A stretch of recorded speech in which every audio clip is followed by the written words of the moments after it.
Okay, Jimmy, where I left off, I was going to talk to you about making exotic chords and how to practice them. I'm going to play a little song that I learned a long, long time ago. It's not mine, cannot take credit for it. Um, but I'm going to play it once and then show you how I would teach you to practice it, and I'll write it down. So basically, without further ado,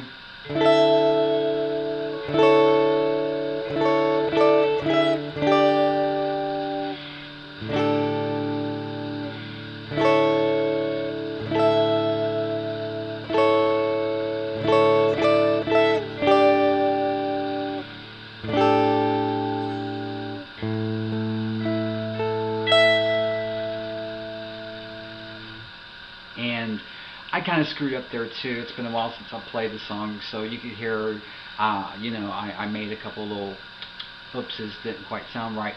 But this is just for demonstration purposes, especially for this. The ending chord that they play in the original song is an arpeggio, and that was.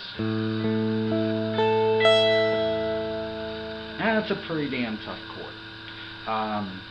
So don't feel intimidated or anything by it. But like the other chords, I would practice in the arpeggio way. This is the chord that started. Okay, and I would just practice.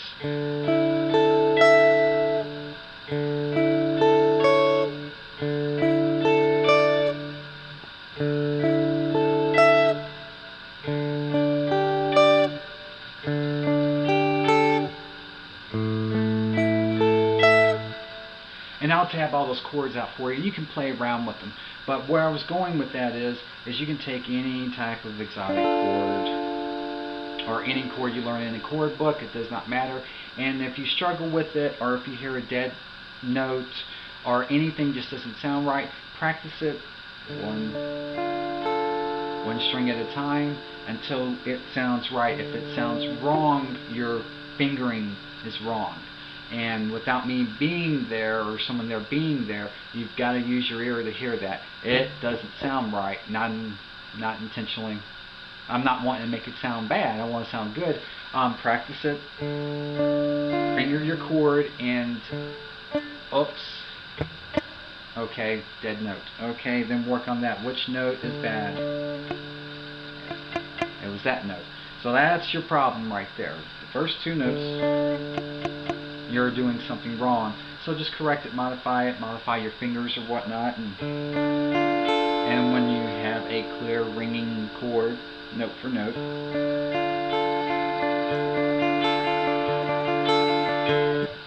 then you're playing the chord right. Then you can go into your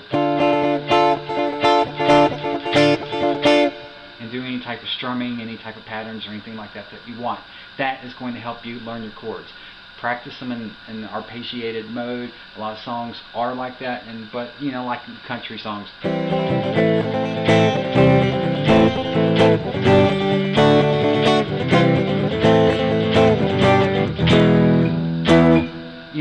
There's going to be a lot of strumming, so learn it at your own pace. But that is a good way of learning chords, hands down, bar none. That's what throws a lot of people off from quitting playing guitar.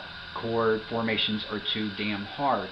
So practice them easy when you can make them sound right. There's your C chord, arpeggiated. You will gain improvement.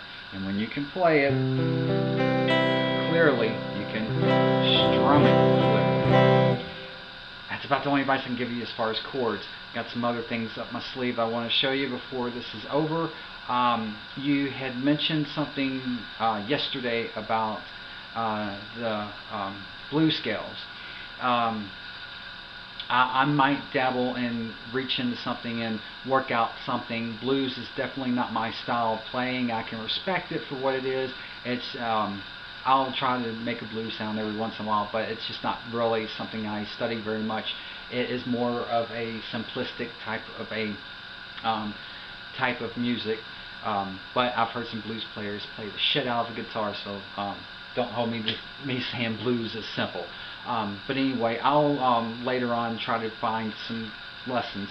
There's a couple more I want to show you before this this set of lessons is over, and then the next set I'll concentrate more on your blues and your blues scales and how to work with those.